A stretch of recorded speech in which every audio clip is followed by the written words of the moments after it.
Mesdames et messieurs, amis téléspectateurs, bonjour et merci infiniment de vous retrouver encore en ce jour. Je vous espère en pleine forme pour le débat hebdomadaire sur la santé. Rencontre et échange, nouveau numéro, nouvelle semaine, nouvelle émission. Nous allons parler aujourd'hui de cette crise ou de ce problème qui existe entre des syndicats d'enseignants et le gouvernement. Et la semaine dernière, les 3 et 4, la FESEN, la Fédération des syndicats de l'éducation nationale, était en grève. Une grève qui devait être reconduite encore cette semaine, mais à la dernière minute, ça a été reporté. Quelles sont les raisons qui justifient ce report? Pourquoi les enseignants sont-ils en débrayage? Qu'est-ce qu'ils réclament au gouvernement? Quelle est la position des uns des autres? On va écouter aujourd'hui le son de cloche des syndicats représentés ici sur mon plateau par le secrétaire général de la FESEN à la personne de Sénon Moussimé, SG. Merci d'être sur ce plateau. Merci à vous aussi de m'avoir invité. C'est ça. Vous allez accepter de partager ce temps de réflexion avec nous pour communiquer avec votre base, mais aussi, n'est-ce pas, la population qui ne prend pas forcément votre action de la semaine dernière. Mais pour commencer à faire un peu de pédagogie, le problème se pose toujours. Dites-nous, Monsieur Moussimé, qui peut entrer en grève? Est-ce qu'il s'agit de tout enseignant ou bien tout salarié, enfin de tout fonctionnaire? Est-ce qu'il faut qu'il soit forcément syndiqué avant de respecter ou bien de suivre un mot d'ordre lancé par la fédération?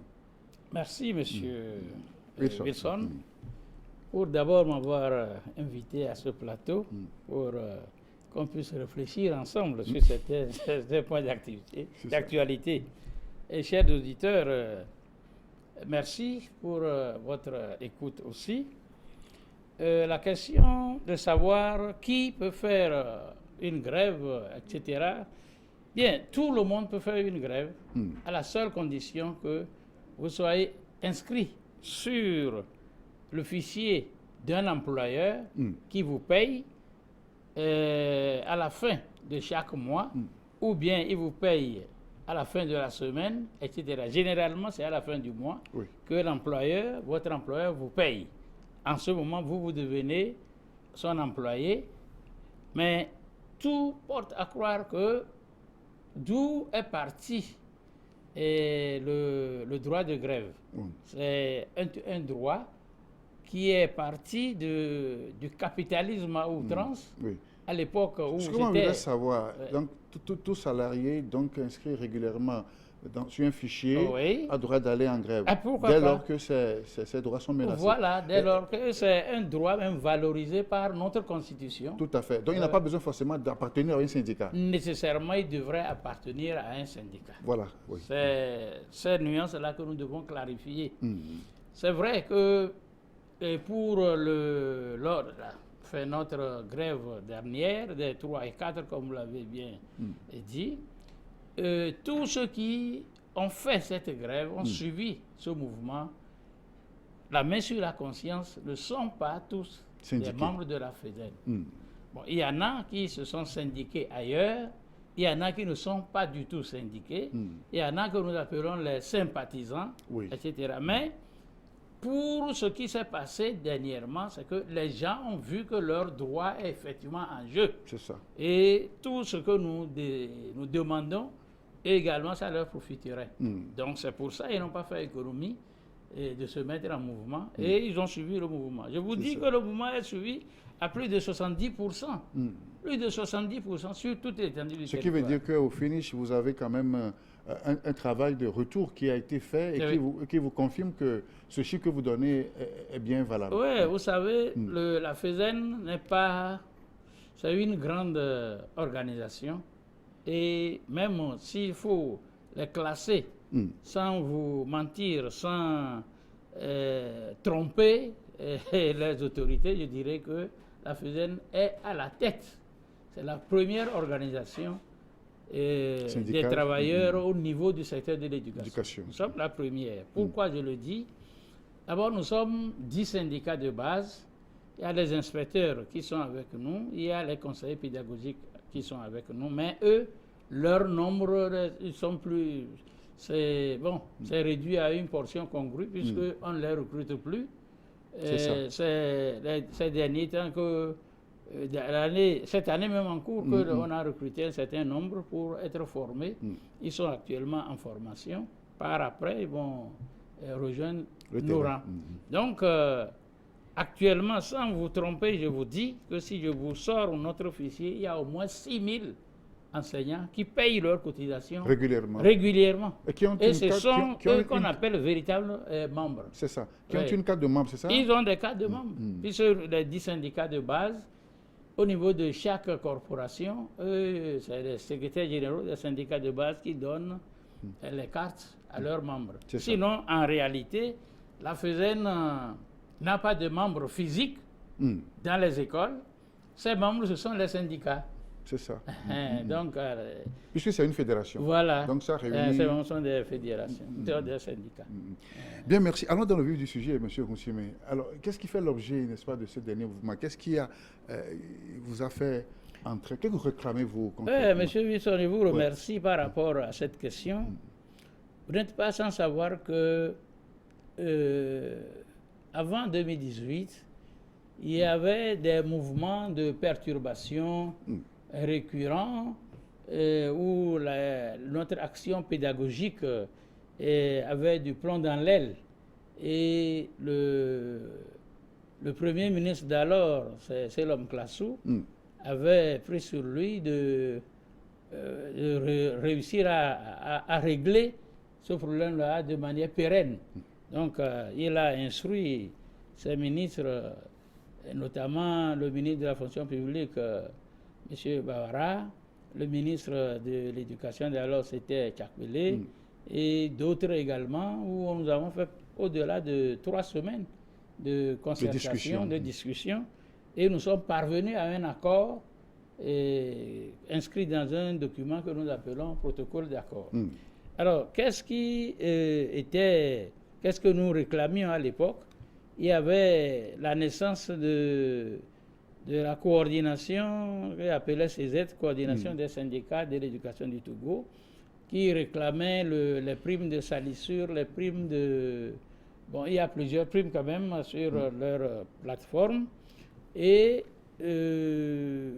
quand on s'était regroupé pour réfléchir, bon, on est parvenu quand même à quelque chose de durable.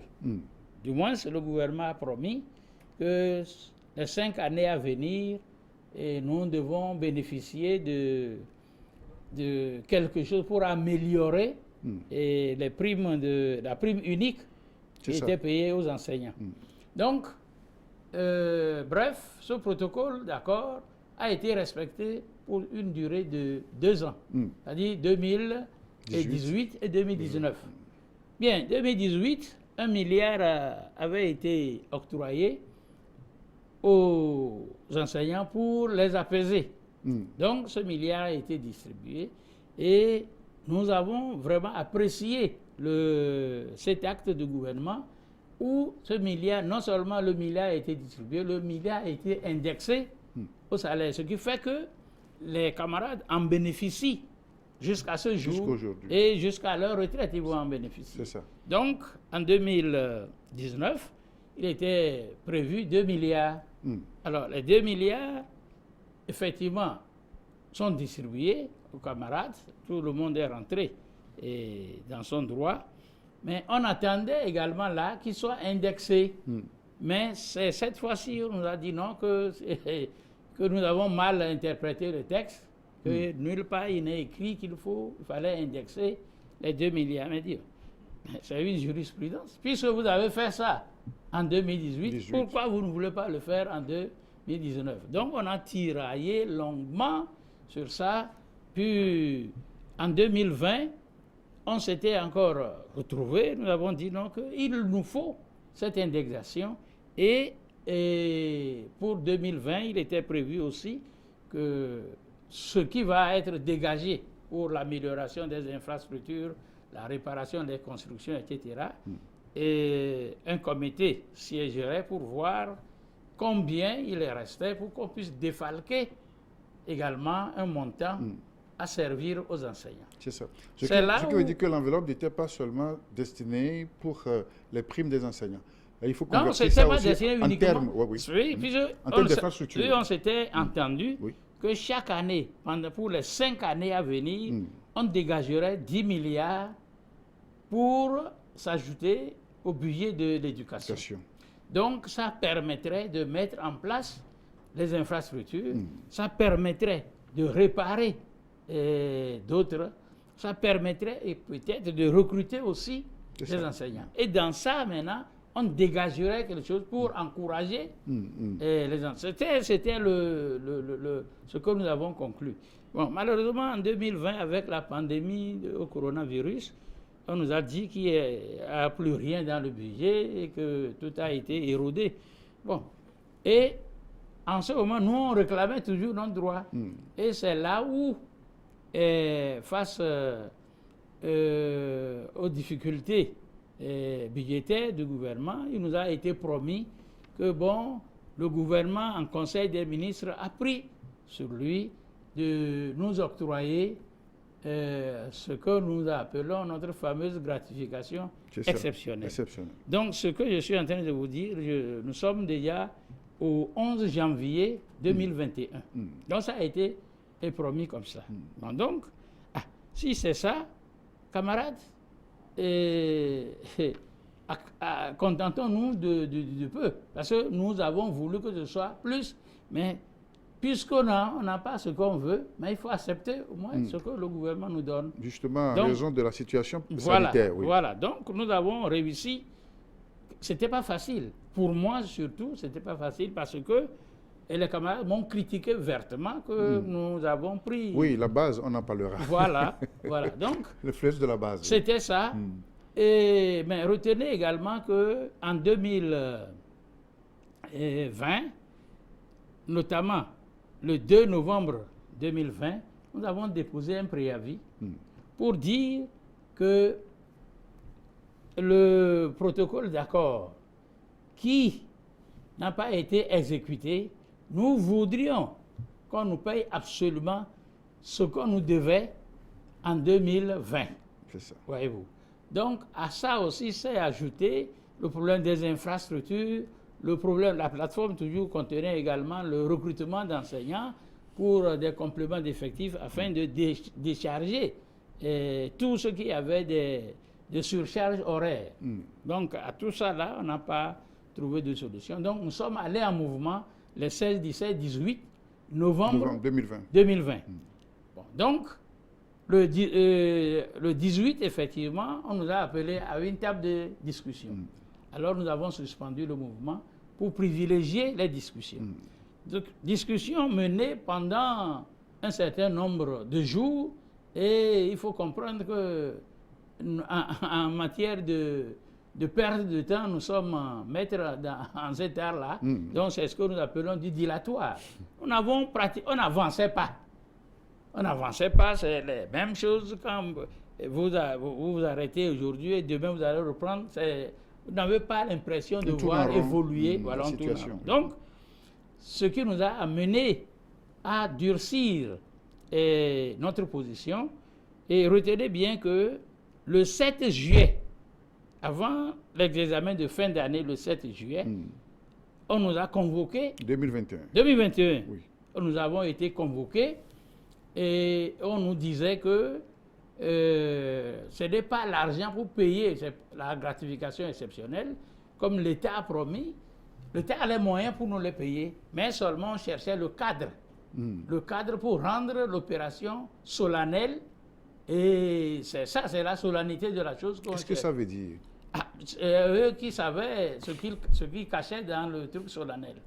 Peut-être c'est une manière de nous rassembler quelque part pour dire, bon voilà, on est en train de payer les primes de gratification aux enseignants et qu'on puisse acclamer. Qui ne va pas figurer sur le bulletin ou quoi? Non, je ne savais pas. Je ne connais vraiment pas leur stratégie telle que je suis en train de vous le dire. Mais quelle ne fut notre surprise quand le cadre est trouvé, on nous a dit, bon voilà, c'était le 30 juillet.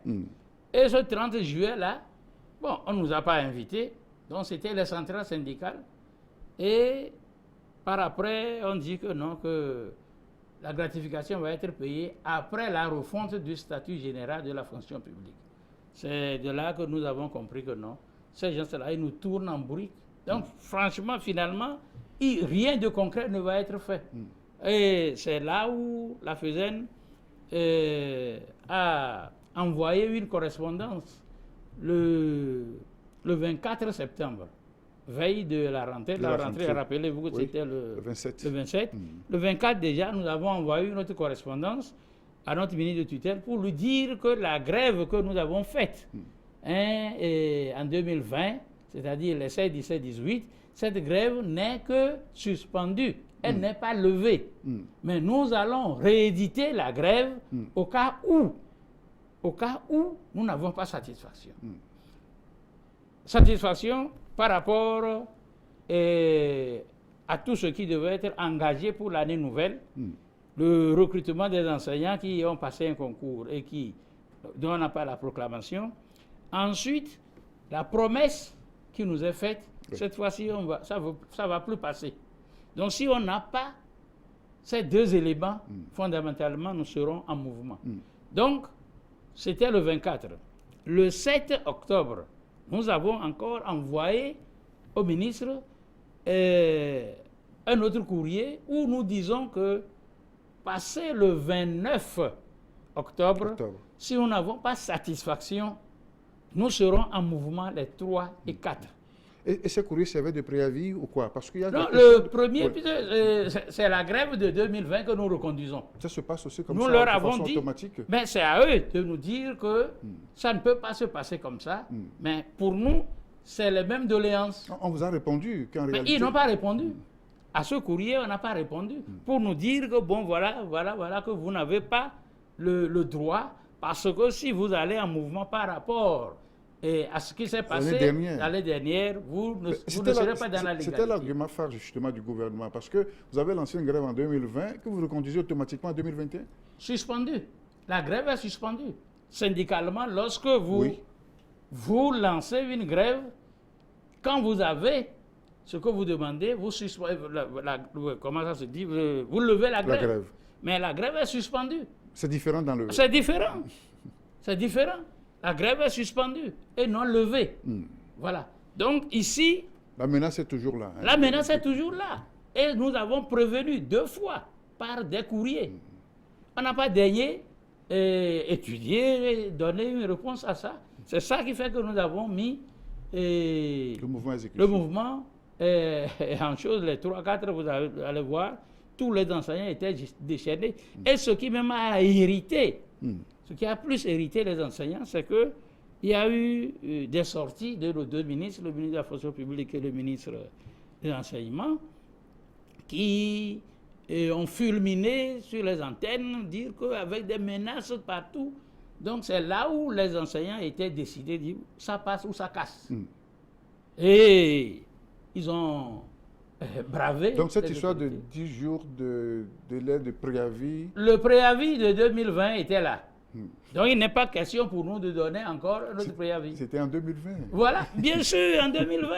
Mais c'est à eux de nous dire, attention, là où vous allez, ça ne peut pas se passer comme ça. Mais vous devez le savoir vous-même aussi. Mais non, ce n'est pas à moi de savoir. J'ai bien averti que la grève de 2020 est en suspension, n'est pas levée. Et nous avons déposé un préavis pour ça. Nous sommes d'accord. Parce que nous connaissons. Laisser un autre préavis quand, avec ce que je disais, mais le dilatoire va reprendre de belle. Vous comprenez? C'est ça. 10 jours, c'est rien. Mais quand nous avons déposé le premier courrier le 24 septembre, 24 septembre jusqu'à la fin du mois de septembre, un autre le 7 octobre jusqu'au 29, ça fait 22 jours. Mais personne n'a d'ailleurs nous dire non et pour nous rencontrer, pour dire quoi que ce soit. Mais si on avait mis préavis, rapidement, ils devaient chercher à nous rencontrer, à dire non, puisque nous sommes en discussion, ceci, pour vouloir calmer les choses. Donc, nous aussi, quelque part, s'ils refusent, s'ils ne veulent pas reconnaître que nous avons déposé un préavis, en 2020, le 2 novembre 2020, et que c'est cette grève que nous avons averti que nous allons la réactualiser. Les termes sont là, les textes sont là. Qu'on nous dise aujourd'hui que non, vous n'avez pas le droit, tout comme Bawara l'a fait, le ministre Bawara l'a fait tout dernièrement pour dire non, que des dispositions sont en train d'être prises déjà pour satisfaire aux doléances des enseignants. Donc, ça devait être déjà, fait auparavant. Oui. Voilà. Si c'était fait comme ça, d'accord. Parce que ici, le bara a attiré l'attention sur le fait que si vous allez en mouvement actuellement dans ces conditions, là, vous n'avez pas raison. Voyez-vous. Donc, par rapport à tout ça, quand nous avons analysé, et on dit, bon, ok, c'est pas faire la grève pour la grève que nous voulons, mais c'est pour obtenir quelque chose. Et du moment où on dit que, bon, voilà, c'est pratiquement les choses sont au point, et qu'on vous donne satisfaction, c'est plus la peine de vouloir continuer. Donc, c'est ça qu'un extrémiste, nous avons suspendu le mouvement pour leur dire, maintenant, cette fois-ci, nous avons envoyé un préavis à notre ministre de tutelle quand nous avons répondu poliment à M. Bawara, qui a attiré notre attention et qui a dû mettre la balle à terre pour qu'on puisse la jouer. D'accord. Ok, on va revenir là-dessus. Rencontre échange nouveau numéro. Moussime Sinon est mon invité. Il est le secrétaire général de la Fédération d'enseignants de l'éducation nationale. C'est avec lui que nous revenons sur ces malentendus, ces crises, n'est-ce pas, ces problèmes qui ont eu lieu dans le monde de l'éducation. Et finalement, le gouvernement a frappé fort en enlevant de leur poste plus de 1000 chefs d'établissement du primaire. Monsieur Wilson, c'est dur, n'est-ce pas? C'est une première dans l'histoire de l'enseignement au Togo. Moi, j'ai commencé en 83 sur les plateaux de Daï à enseigner. C'est une première. Et ça ne s'est jamais passé. Aucun de nos prédécesseurs nous a raconté que ça a eu lieu à tel... Non. Avec paix à son âme, avec le président Yadema, mais nous avons fait des grèves. Nous avons toujours fait des grèves. On s'est toujours entendu à quelque part. Mais on n'a jamais vu ceci. Mais de quel droit? C'est pour ça que nous disons que ça vise une déstabilisation du système scolaire. Alors, qu'est-ce qu'on leur reproche exactement? Le fait d'avoir fait grève? Le fait d'avoir fait grève. C'est tout. C'est le fait d'avoir fait grève parce que les chefs d'établissement n'ont pas écouté leur voix. Donc, il faut une sanction disciplinaire pour les punir. Alors, un individu que vous punissez, c'est rien. Mais un individu qui commet une faute et on veut punir tout le peuple, toute la population, les élèves, les parents d'élèves. Vous avez déjà entendu parler de ça? Pour le fait d'un individu d'avoir fait mal, on veut le punir. C'est comme je disais à un journaliste, mais camarade, comment on va vouloir tuer un moustique avec la hache? Vous risquez de couper, d'amputer le membre à la personne. C'est pas normal. Donc, c'est ça. On dit que les gens ont fait la grève, et les 3, les 4, et les listes déjà sont parties des savanes et sont arrivées à notre cabinet où on dénombre plus de 600 et quelques directeurs d'école qui ont fait la grève. Donc ceux-là, et finalement, le 4, comme je vous le dis, l'effectif était 1192 directeurs d'école qui ont fait la grève. Donc, eux, ils sont déchus. Ils sont démis de leur fonction de chef d'établissement. Et qu'est-ce qu'on leur reproche? Parce qu'ils ont fait la grève. Ça veut dire quoi? Ils ne se sont pas imposés pour que les enseignants n'aillent pas en mouvement. Or, le mouvement, notre mot d'ordre disait, restez chez vous à la maison, ne sortez pas pour qu'on vous dise que vous avez fait trouble à l'ordre public. Restez chez vous, dormez calmement, et quand passera les 2 jours, vous revenez au travail. Et c'est ce que les gens ont observé. Maintenant, les directeurs, qu'est-ce que les directeurs ont fait? Selon ce que les consignes données, vous, en tant que chef d'établissement, vous restez à l'école, vous restez dans votre bureau, vous suivez. Si quelqu'un arrive pour travailler, vous lui mettez le matériel pour aller travailler. Mais si les gens n'arrivent pas, vous avez obligation de rendre compte à l'administration. Donc, les gens sont restés pour rendre compte à l'administration. Le soir venu maintenant... Donc, effectivement, ces directeurs étaient présents dans leur... Les gens étaient présents. Oui. Je ne peux pas témoigner puisqu'ils n'étaient pas partout. Il y en a qui étaient à leur poste. Donc, c'est eux qui devraient normalement envoyer la liste des grévistes. Et en envoyant, certains ont mis leur propre nom pour montrer qu'ils sont du syndicat. C'est ça. Avant d'être directeurs. Ils sont solidaires au mouvement de cette grève-là. Donc, voilà, c'est comme ça agit. Et si je vous dis, dans le Wawa, par exemple, les directeurs étaient restés jusqu'au soir à leur poste. Jusqu'au soir, il semblerait que le préfet s'est déplacé pour venir constater. Les gens sont là, à leur poste. Mais maintenant, le moment venu, on dit que tout ce monde-là ont fait la grève. Est-ce que c'est vrai, parce qu'il y a beaucoup de choses sur les réseaux sociaux, est-ce que c'est vrai que certains enseignants ont dit aux enfants de ne pas venir au cours, que de vaquer? Ça aussi, je ne peux pas le certifier. Si les gens ont pris soin de dire aux enfants de ne pas venir, en réalité, ça incombe au directeur. Mais si les enseignants ne sont pas venus au cours, les élèves sont venus, ils n'ont vu personne, c'est leur droit de retourner voir leurs parents.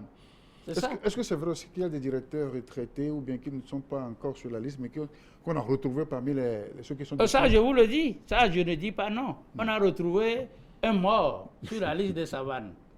Et on a retrouvé des gens qui étaient déplacés des savanes il y a 3-4 ans, qui ne sont plus là. Il y en a qui étaient démis, même de fonction de chef d'établissement, pour des fautes, mais qu'on retrouve sur la liste. Est-ce que c'est vrai aussi qu'on voulait corriger quelques dysfonctionnements parce que bien, des gens sont nommés par fantaisie au nombre de ces directeurs qui ont été déchus? Non, pas du tout. Pas du tout. Ceux qui étaient chefs d'établissement, il y en a qui ont fait déjà leurs preuves. Il y en a qui ont fait plus de 5 ans. Peut-être, je peux concevoir que pour certains, ça peut être 5 ans. Sinon, c'est des vieux. Des gens qui ont fait leurs preuves, qui étaient...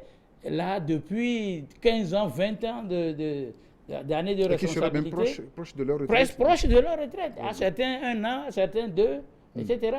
Et c'est maintenant qu'il faut reprendre le travail à la base. Est-ce que c'est vrai qu'ils ont été aussi remplacés effectivement sur le terrain? Ça, je ne peux pas. Il y a beaucoup de choses qui sont dites sur les réseaux sociaux. Nous avons dit à nos jeunes frères de ne pas accepter cette offre pourrie. Mais pourquoi pas? Eh non, parce que une promotion, nous sommes en Afrique. Nous sommes en Afrique. Et avec nos cultures, nos traditions, ça peut coûter la vie à certains. Mais imagine. Est-ce que ce n'est pas une forme de menace, ça, M. Moussime? Non, ce n'est pas une forme de menace. Moi, je suis en train de leur dire la vérité. Mais si toi, tu sais, ton papa, sous qui tu travaillais hier, subitement, on dit qu'il est démis de ses fonctions et à toi, on te met pour qu'il travaille sous toi. Tu trouves ça normal? Mais il suffit que vous regardez. Mais à Tchamba, je vous donne l'exemple à Tchamba, l'enseignant qui est nommé précipitamment, nouvellement nommé, et je ne sais pas si on lui a remis son arrêté de nomination, je ne sais pas. Il est allé, il dit que bon, c'est lui qui est nommé à la place. le vieux l'a regardé, il dit bon.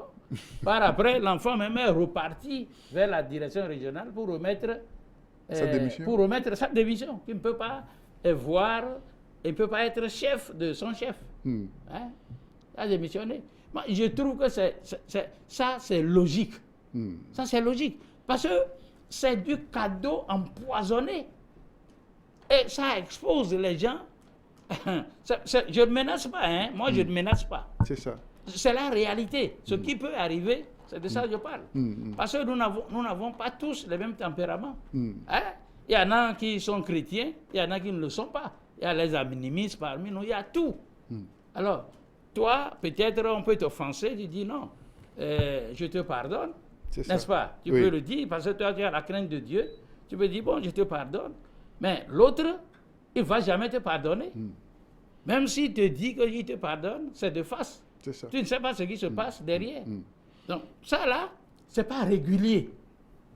Ça, cette pratique n'est pas régulière. Et nous insistons, nous le disons, nous le confirmons.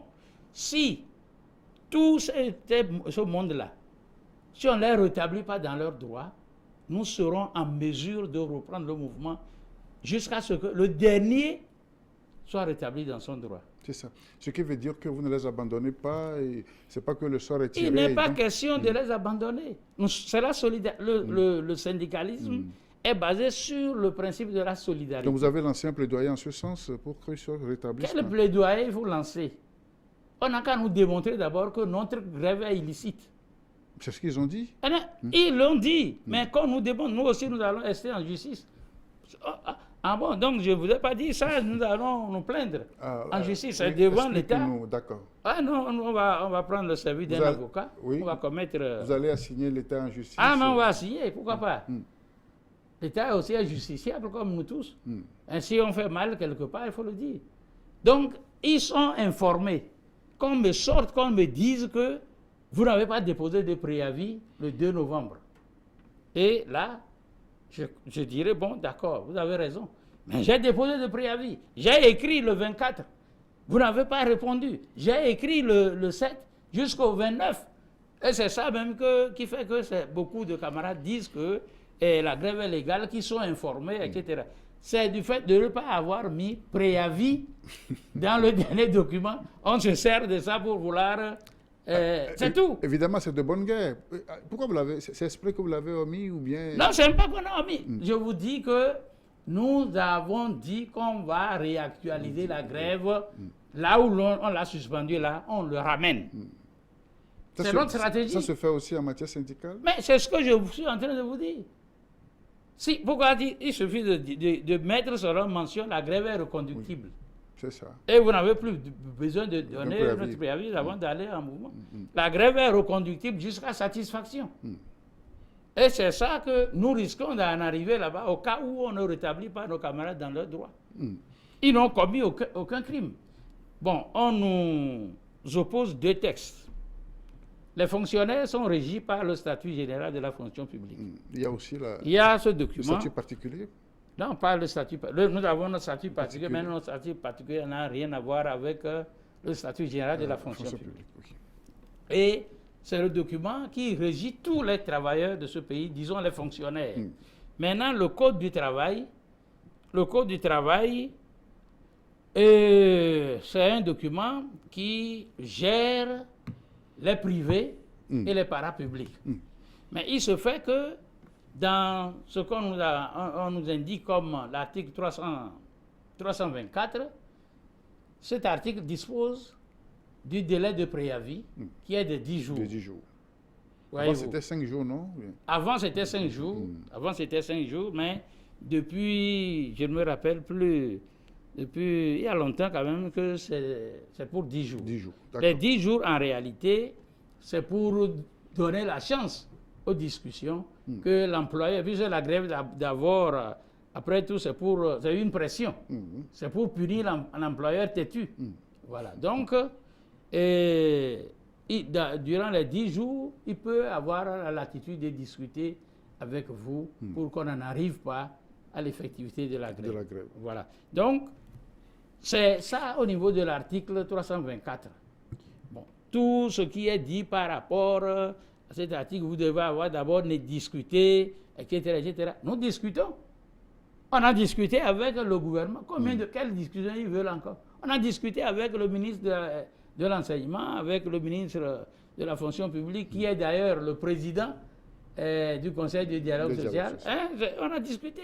Mais la discussion... On a épuisé tous les chemins. Je vous dis que nos discussions ont l'allure du dilatoire. Ça, permettez que je le dise. Mais quand vous discutez, vous n'avez pas l'impression qu'on avance. Le ministre vous dit, voilà ce que vous demandez. Le gouvernement doit voir les écoles, et les constructions de salles de classe, les tables bancs. Le gouvernement doit recruter les enseignants. Le gouvernement doit faire... Et ce n'est pas faux, monsieur Moussine. Bien sûr, ce n'est pas faux, mais nous ne co-gérons pas l'administration, justement. Chacun joue son rôle. Est-ce qu'on co-gère? Tu es travailleur du secteur de l'enseignement, mais ce dont tu as besoin de ta craie, tu as besoin du matériel didactique oui. pour faire ton travail. Si au laboratoire, vous avez les instruments, tu les prends, tu fais, c'est pas fini. Oui. Tu vas aller savoir ce qui se passe au niveau de la police. C'est ton rôle là-bas. Alors, pourquoi on veut que on met tous les problèmes maintenant ensemble pour permettre de voir que l'État a des difficultés. Donc, je vais dire non, donc laissez tomber mon problème de gratification exceptionnelle. Oui. Non. Là, on nous met ensemble pour dire voilà. Et quelle est votre priorité? Le ministre dit que c'est une gratification en réalité. Et en termes de droit, n'est-ce pas, il n'est peut-être pas tenu, ou bien? Justement, c'est là où nous disons que la promesse devient il y a eu du juridisme. Le juridisme tue. Trop de juridisme tue le jury, ou bien le juridique. C'est ça. Trop de juridisme tue le juridique. Donc, pour nous... C'est une promesse. Ouais, attends, je vais vous dire. Oui. Le gouvernement ne s'est pas levé comme ça pour nous dire que, bon, voilà, je vais vous payer une gratification exceptionnelle parce que vous avez fait, véritablement, vous avez bravé la pandémie, vous avez fait ceci. Donc, je suis très content, je suis très rassuré. Prenez ceci. Le gouvernement n'a pas dit ça. C'était le protocole d'accord. C'est notre protocole d'accord. Quand en 2020, quelque chose devrait nous revenir, ils ne l'ont pas fait. Donc, malheureusement, c'est en 2020 que le coronavirus est apparu et a décimé beaucoup. Bon, donc, dans ce cas, nous aussi, nous avons bravé quand les médecins ont pu sauver des vies humaines. Nous aussi, nous avons fait ce qu'on pouvait faire. Quand bien on n'avait pas de bavettes, les bavettes étaient achetées par nous-mêmes. Tout ce qu'il faut pour... Il y avait tous les examens. Alors, tout ça là, nous avons fait. Et ils ont reconnu, ils nous ont félicités pour ça. Mais les félicitations, ça ne suffit pas. Ça ne suffit pas. Puisque vous avez promis quelque chose, donnez-nous ça. Et à chaque fois, on nous rabat les oreilles qu'on va vous payer la gratification exceptionnelle.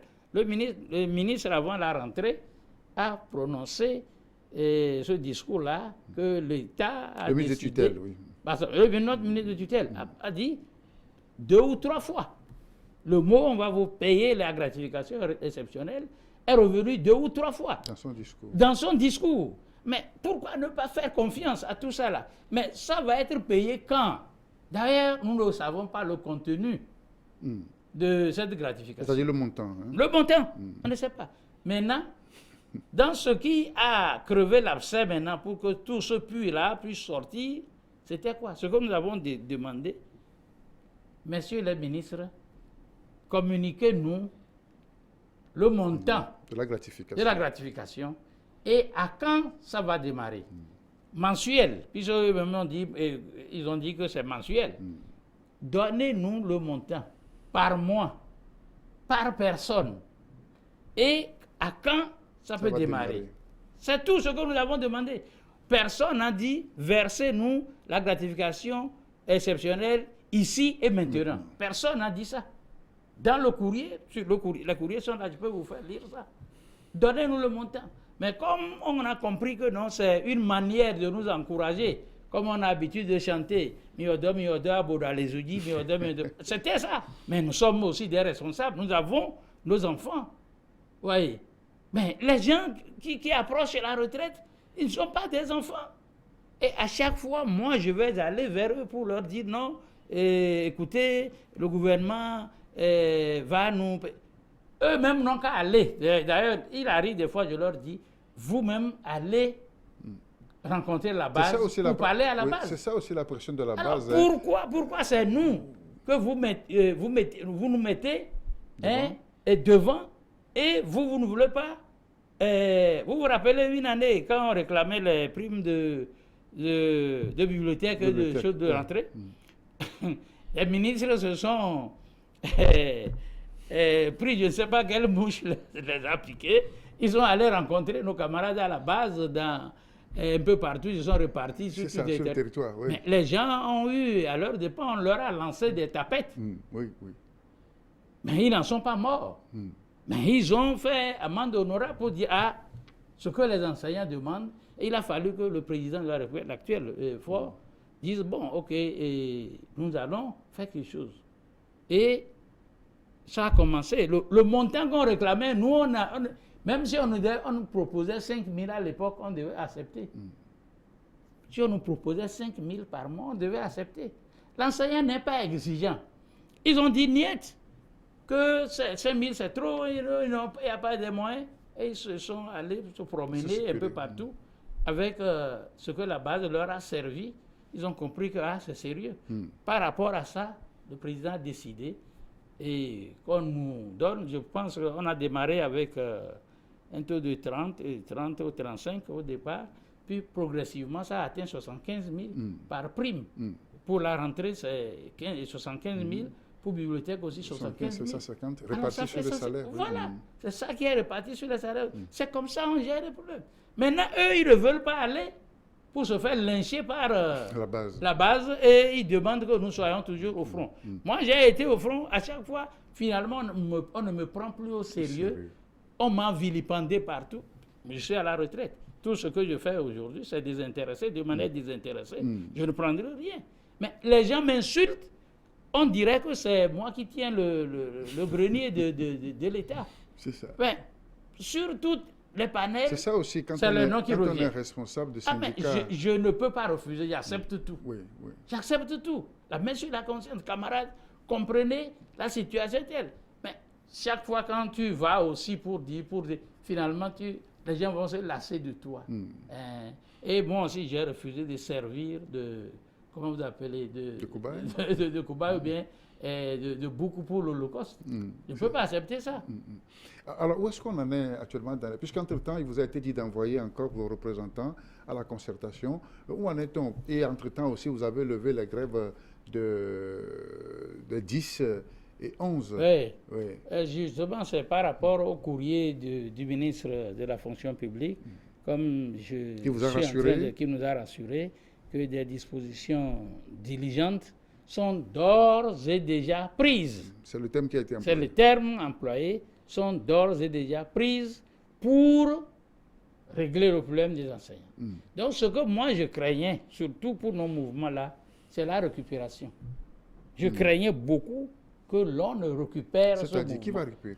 Les politiques sont rentrés en jeu. Oh, ça je ne peux pas te... J'ai reçu plusieurs... messages, etc. Donc, même si on nous félicite, par rapport au mouvement, mais il faut que le gouvernement fasse vite pour qu'on n'ait pas d'autres déboires. Parce que à Dapan, je vous dis que il était dit que tous les enseignants n'ont qu'à fermer les portes des écoles et se retrouver devant la direction régionale, c'était le lundi le 8, etc. Donc, que toutes les écoles soient fermées. Qui ont circulé sur les réseaux comme ça. Donc, c'était effectif. Ah oui. Et la diaspora a demandé que ce soit ainsi. Il a appelé mon répondant qui est là, camarade, va sur les radios rurales et dit que je demande, excusez-moi, quand je dis je là, c'est un peu beaucoup plus bas. Que la FESEN demande que tous les camarades aillent dans leur établissement, qu'ils aillent commencer le travail et attendant leur nouvel arrêté de redéploiement. Que c'est ça. Heureusement, les camarades nous ont écoutés et ils sont allés. Mais prenez des enseignants qui ferment les portes. Ce n'est pas nous qui avons créé les infrastructures. C'est ça. Ce n'est pas la diaspora qui a créé les infrastructures. De quel droit ils vont fermer les portes pour se mettre en boule devant les directions régionales? Donc, c'est pas... Là aussi, ça c'est une provocation. Et les forces de l'ordre viendront pour les gazer et on dira que c'est la grève qui a amené là-bas. Donc, moi j'ai peur. À Sokodé, les camarades également avaient critiqué d'abord ma position et avaient voulu, eux aussi, braver là. Mais les forces de l'ordre ont pris d'assaut la direction régionale. Les attendants. Alors, les attendants. Si les gens allaient, ça va dire quoi encore? Que c'est la grève? Non. Or, ça c'est un malentendu là. C'est un malentendu qui a amené jusque-là. Dites-nous que vous serez payé à tel montant. On démarre à partir de temps. Le problème est réglé. Le problème, c'est tout, le problème est réglé. Mais on prend les autres pour des cons. Excusez-moi. Excusez-moi. Lorsque nous discutons, je discute avec vous, c'est en toute franchise. Mais mets-toi dans cette même position pour me convaincre aussi que non, c'est en toute franchise que je discute avec toi. Quand le moment arrive et vous vous acquittez, ce n'est pas fini. C'est fini. Alors, donc, vous avez repris les discussions? Donc, ils vont reprendre. Nous avons envoyé le nom de notre délégué. Nous attendons qu'on les appelle pour commencer les discussions. Une nouvelle discussion encore ou bien dans le prolongement dans le prolongement de ce qui est dit. Sinon, si ça tarde, de toute manière, nous avons dit, si d'ici 25 novembre, nous n'avons pas satisfaction, c'est-à-dire le rétablissement de nos camarades dans leurs droits, et qu'on nous communique au moins le montant de la prime et la date d'effectivité de jouissance, nous serons encore en mouvement. C'est tout. D'accord. Monsieur Moussine, merci pour ces explications, merci pour votre position, merci pour le partage de ce temps. Parce qu'il faut beaucoup de pédagogie pour expliquer aussi bien aux parents et aux élèves. Parce qu'en réalité, bien dans cette crise ou bien dans ce bras de fer, c'est les apprenants qui sont les premières victimes ainsi que leurs parents. Car en réalité, on ne voit pas en quoi les apprenants sont concernés, ni leurs parents, par cette gratification que l'État vous doit et qui a amené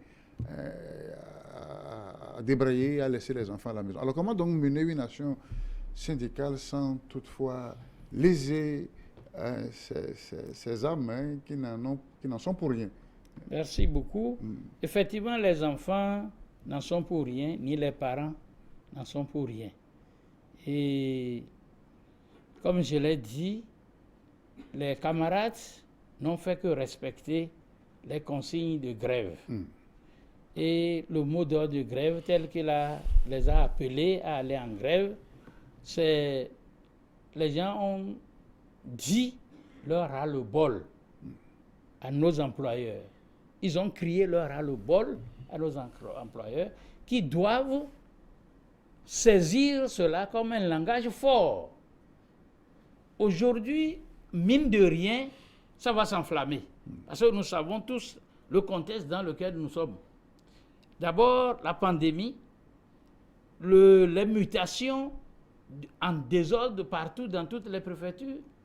Bon, certains même, si je prends la corporation des inspecteurs... On parle de redéploiement, parce qu'en réalité... Non, pas qu'est-ce que vous appelez il y a des zones plus servies que d'autres, alors que partout au Togo, il y a des enfants aussi là-bas qui ont besoin... Mais pourquoi certains sont là et on ne les mute jamais de leur poste et c'est seulement d'autres qu'on doit déplacer?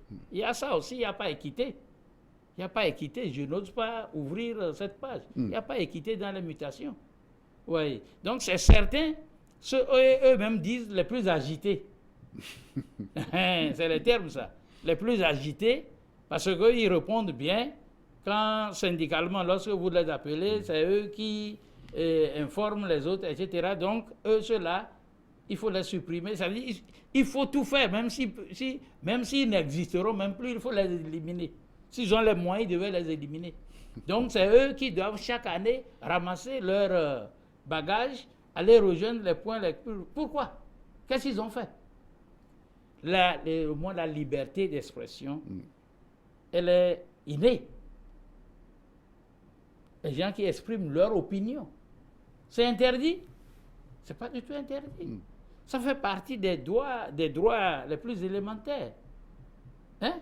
Même si ça ne vous plaît pas, faites en sorte qu'on comprenne que... Traitez-les comme des humains aussi. On les balance comme on veut.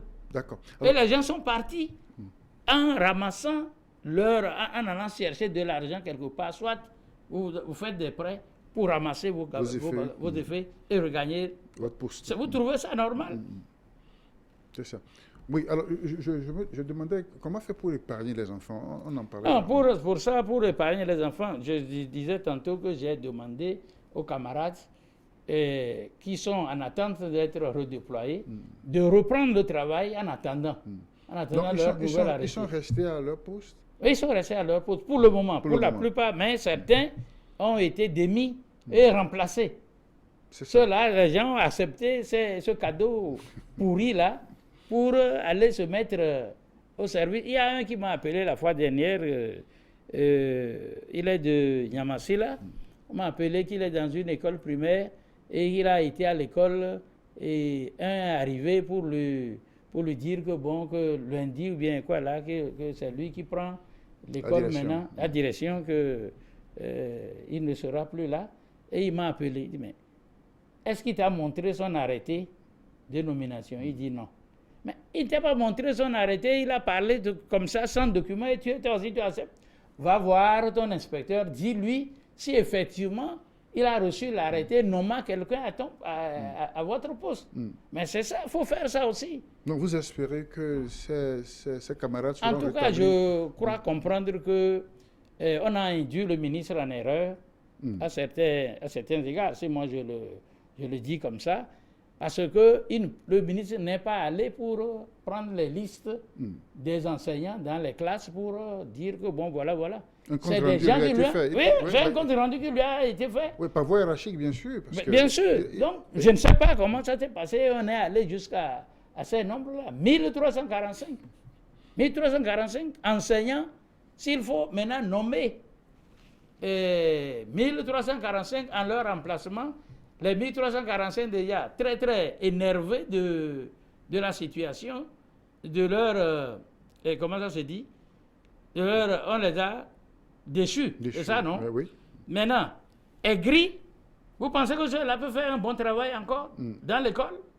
Ou bien là où on les envoie, il reste un an pour certains pour partir à la retraite. Quel travail sérieux ils vont faire? Ils ne feront rien. Pire maintenant, les gens ont fait la rentrée avec leurs propres moyens. Les gens ont fait la rentrée avec leurs propres moyens. C'est-à-dire les besoins de l'école? Les besoins de l'école. Si je il n'y avait pas de la dotation? La dotation n'est pas arrivée à temps. Donc tu dois te débrouiller. Les gens l'ont fait. Pour faire tourner l'école. Maintenant, oui, pour faire tourner l'école. Bon, heureusement pour le primaire, la dotation a suivi par après. Mais pour le secondaire, la dotation, les gens ne sont pas encore rentrés dans les trucs de dotation. Mais ils ont préparé la rentrée.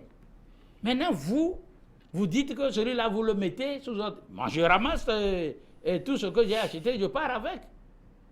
Ou bien, vous allez me dédommager? Non. Un bon citoyen, on peut servir le... On peut servir quoi? Merci, camarade Wilson. Merci beaucoup. Non, nous avons aimé, nous aimons notre pays. Le Togo, ça je le dis régulièrement. Et le métier d'enseignant aussi. Nous avons aimé, nous l'avons fait. Quand nous avons commencé ce truc-là, c'était combien? Si vous vous rappelez, moi, en tout et pour tout, c'était 43 000. Ouais. Mais aujourd'hui, en tant qu'instituteur, c'était beaucoup. À l'époque, beaucoup même. C'était beaucoup parce que ça vous gagnez dépend du coût de la vie. C'est ça. Alors, je payais le loyer à 500. Oui. Et l'électricité, pour tout, c'est 500. Alors, 2 ou 3 000, ça me suffit pour faire la provision et autres. C'est pas fini. Mais aujourd'hui, je suis chez moi. Tu sais combien je paye le courant?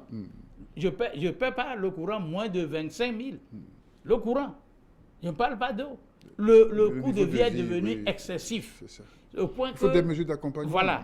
Les camarades, aujourd'hui, quand bien même leurs salaires ont doublé, ils ne tiennent pas. Ils ne tiennent pas. La base, quand vous êtes en B aujourd'hui, ils sont à 100 quelque chose, 120, je ne me rappelle plus tellement le truc, mais 120, ça ne suffit pas. Ça ne suffit pas. Donc les gens se cherchent. Les gens se cherchent. Donc quand on entend que bon, il y a une prime qui va leur tomber, rapidement on attend, c'est quand ça va tomber? On fait le calcul. On fait le calcul, voyez-vous. C'est de bonne guerre. Merci, M. Roussime, pour ce temps passé en studio ici pour nous parler, nous éclairer sur la situation des enseignants suite au dernier mouvement de débrayage. Maintenant, qu'est-ce qu'il y a lieu d'espérer pour clore ce débat? Quel message avez-vous pour vos camarades? Le message que nous avons, le message est tout simple. J'ai dit et je le réaffirme devant vos médias ici, j'appelle tous les enseignants, surtout tous les camarades directeurs et directrices déchus de leur poste, de rester toujours à ce poste tant qu'on ne les a pas encore déplacés de rester dans leur poste. Donc il n'y a pas encore une autre de redéploiement de ces Non, directeurs pour le moment, on n'a oui. pas. Si ça tombe à compte-gouttes, je ne sais pas. Ça. Mais de rester et de continuer à prester dans leur ancienne école et de faire le travail pédagogique comme ça se doit, en attendant, sans rancune bien sûr, en attendant leur nouvel arrêté de redéploiement. Et aux autorités, nous disons que nous ne sommes pas leurs ennemis. Nous ne sommes pas leurs ennemis. Nous sommes les fils d'un même pays. Quoi qu'on dise, nous allons nous rencontrer. Nous allons nous saluer chaleureusement. Et nous allons nous embrasser. Si ce n'est pas le Covid qui refuse qu'on ne s'embrasse plus, hein? Même si tu portes quelques idées négatives de la personne, mais on se dit quand même bonjour, on se salue en attendant. Donc, je demande aux autorités que nous ne sommes pas leurs ennemis et je leur demande, tout en m'humiliant devant eux, que moi aussi je suis dans mon rôle. Qu'on me comprenne, je ne suis pas leur ennemi et de faire en sorte que la paix sociale revienne en remettant les gens à leur poste. Ça, je le demande. Je le demande avec humilité qu'on puisse rétablir les gens à leur poste. Ce n'est pas bien. Ce n'est pas bien au plan moral, au plan éthique, hein, au plan relations humaines, ce n'est pas bon. Quelqu'un à qui il reste 1 an pour être admis à la retraite, on le rétrograde.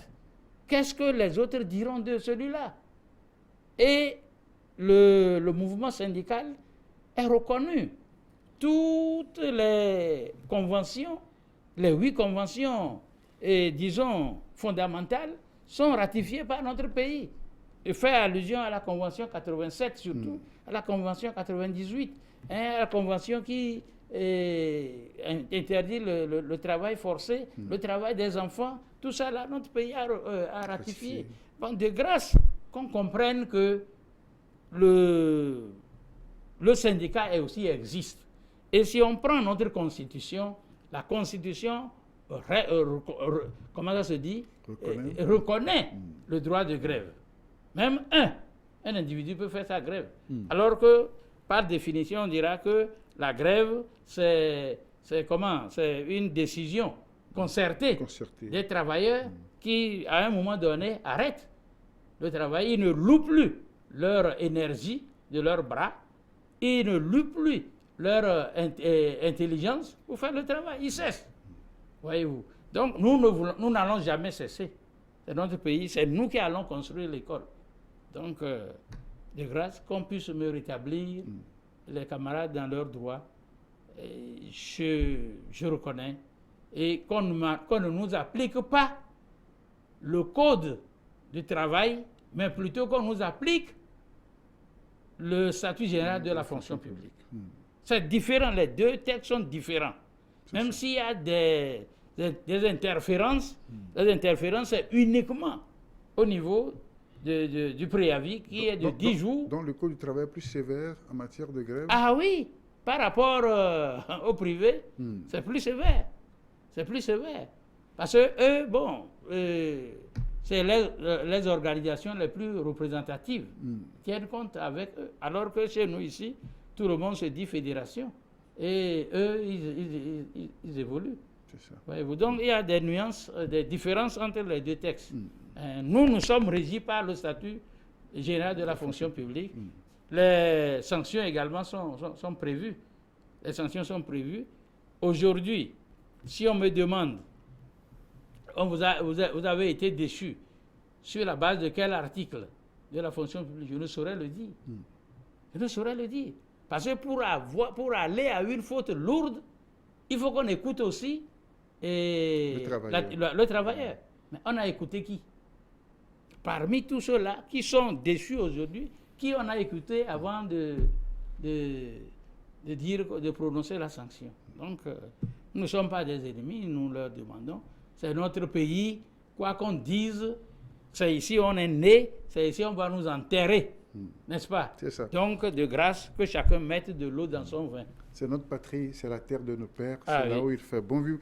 Nous sommes tous citoyens d'un même pays. Il faut que cette crise, n'est-ce pas, passe pour le bonheur de ces enfants et qu'il faut aussi épargner dans ces moments de débrayage parce qu'ils n'en sont pour rien. C'est la fin de ce numéro de rencontre-échange. Il était question de faire un peu de pédagogie dans la logique d'expliquer mieux les choses pour les uns et les autres afin que cet apaisement que souhaite vivement M. Roussine, le camarade Rissou, n'est-ce pas, puisse advenir afin que et l'État et les travailleurs du secteur de l'enseignement puissent trouver un terrain d'entente et continuer à travailler pour les enfants de la République. Je vous remercie, vous retrouve la semaine prochaine pour d'autres réflexions et à très vite. Prenez soin de vous. Merci. Camarade. Salut.